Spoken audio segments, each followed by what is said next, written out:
Good morning and welcome to Coffee with Carma. Ooh, yes. I get a lot of questions, and maybe this is one of your questions too, about in what format should I publish my book? Because you've got a choice between several different types of ebook, actually, PDF, EPUB, and Mobi. You've got physical books, paperback, hardcover, and you've got audiobooks. Now, my recommendation is when you can and when it makes sense, use them all. Use them all. Why not? Why not get your book into as many hands as possible? And given that it doesn't cost you anything to get into all these things other than time, it does take you time because you need to get things into the right format and go to the right platforms in order to upload, and it's time consuming to do all these formats. So the big question becomes, when do you just do an ebook and when do you make the leap into a physical book? And in today's video, I'm going to talk about some of those things that will help you make those decisions. Hi, my name is Carma Spence, and I help entrepreneurs write a Glee-attracting book in 90 days or less. And this is Coffee with Carma, my 5-day-a-week morning podcast. So, the first thing you need to consider is your audience. The book you're writing is for a target audience. The majority of that audience is going to prefer a format. If you can figure what that is, that's the first format you need to publish in. Now, in general, if you don't have that information, usually the easiest way to go is to publish an ebook first. Just do that first. And it's fairly easy because there's multiple platforms that will help you do that. I recommend, if you want it to sell well on Amazon, use KDP, use their platform to publish one version of the ebook because they always favor what their platform publishes. If you want it to go to multiple places, you want it to go to libraries and other online booksellers, then I recommend going to Smashwords. Now, the difference here is KDP, you can upload your Word document and it will translate it into its own, I think it's .epub for Kindle. And it does that work for you. And then you just need to look at it, make sure that it's flowing right. And it's really fairly easy to use. Smashwords, on the other hand, you have to get it already into EPUB or Mobi. I can't remember which. It's been a little over a year since I uploaded a book there. So you need to have it properly formatted. I usually hire somebody to do that because I just don't want to learn something new in that particular case. I don't think it's worth my time.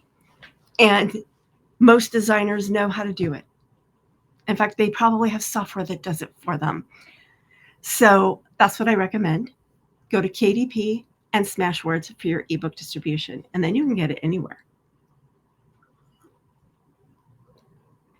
Now, when you go to paperback, you'll need a different format of that same Word file. Again, highly recommend hiring someone to do that for you. You can actually get people to do that for you on 99 Designs, and you can get a 99 Designs contest for like $300 or less. Totally worth it. Totally worth it. Excuse me, I got something stuck in my throat.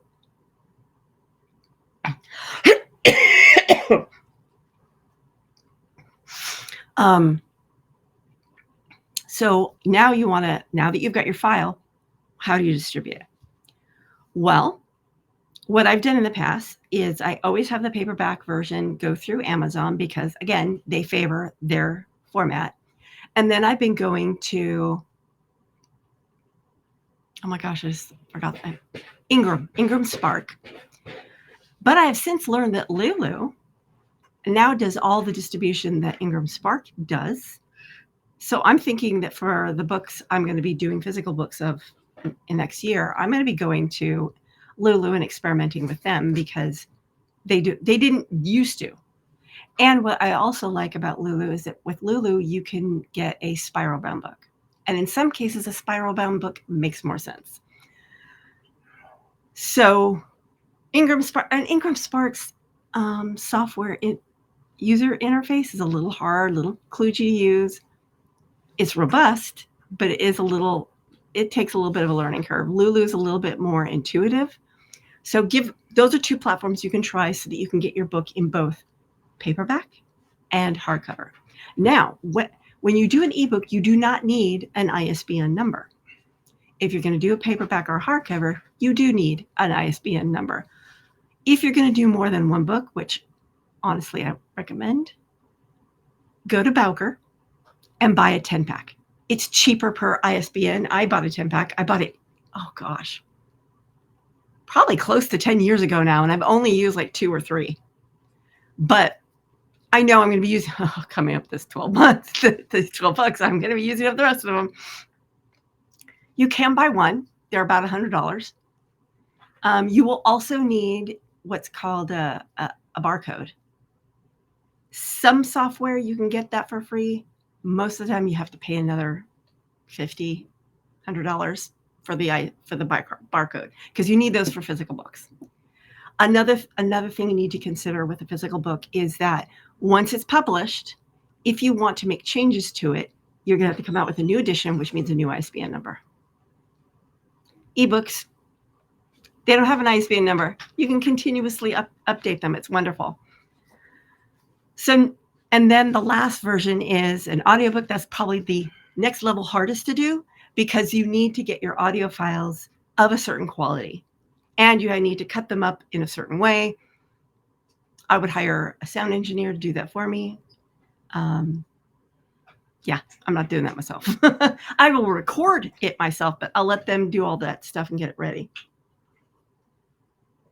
Again, it's the last engineer that I was going to turn Public Speaking Superpowers into an audiobook, but it turned out if your book points to a lot of other things that people need to download, don't do an audiobook. You can. If you're only pointing to one thing, it's worth it to like have a PDF that goes with the audiobook. Every chapter of Public Speaking Superpowers has you downloading things and going to things, and it was writing the script for the audiobook was taking me weeks, and I only got through the first 4 chapters, and I finally went, okay, this is enough. I can't do this. So that's a consideration. But if it's a straightforward book, then yeah, you can record it using as high quality a recording as you can with a good mic, and then have an audio engineer turn it into what I think is AUX wants you to have. Or through that same, I think it's AUX. Anyway, it's the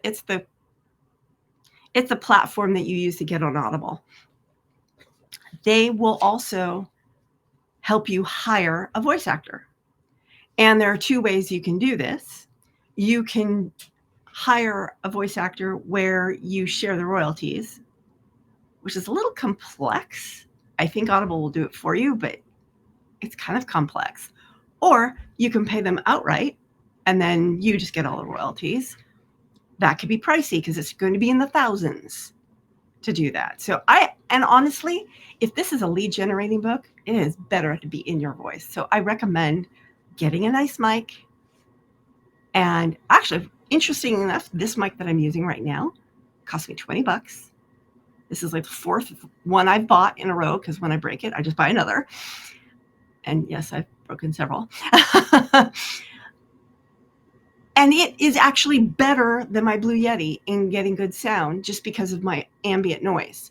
It's so a good mic doesn't have to cost a lot of money.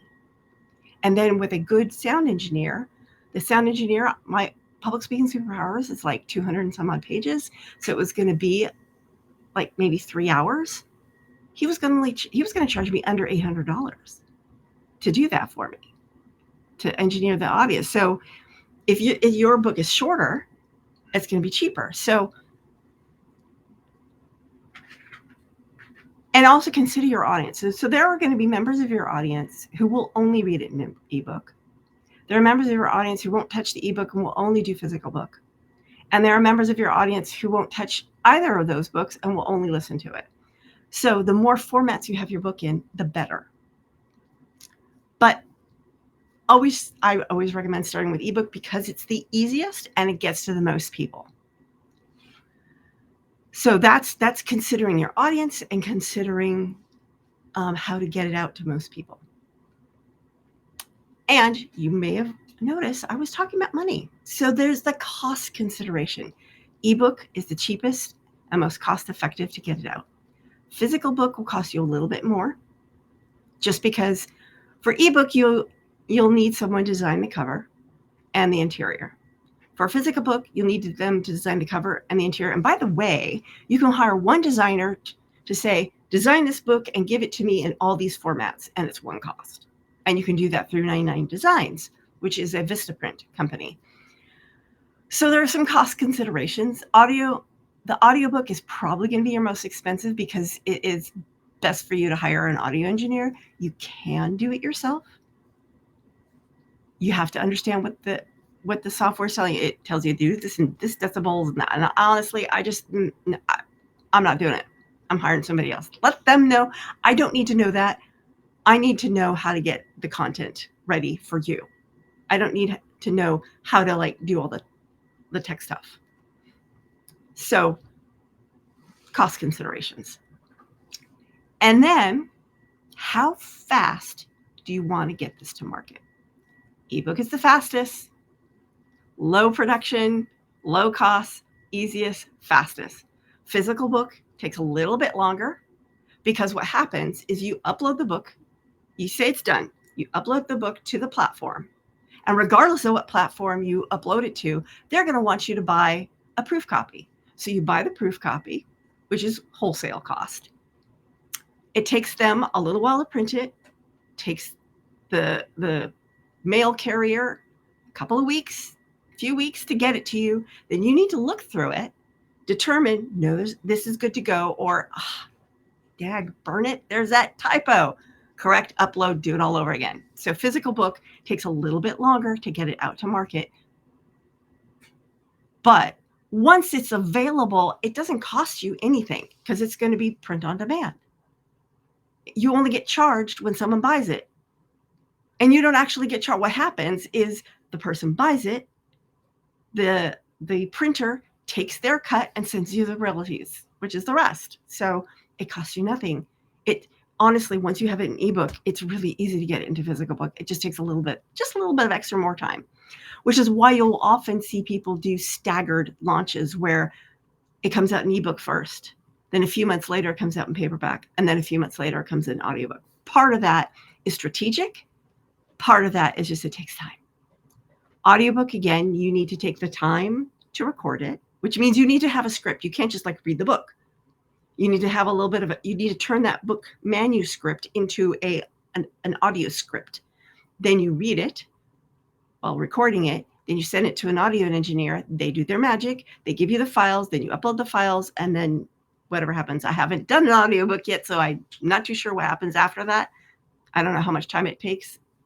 It may be immediate, it may not be, but that's how that works. So when you're determining which platforms, what formats you want for your book, you want to consider your audience, you want to consider how much it's going to cost, and you're going to want to consider how fast you want it out there.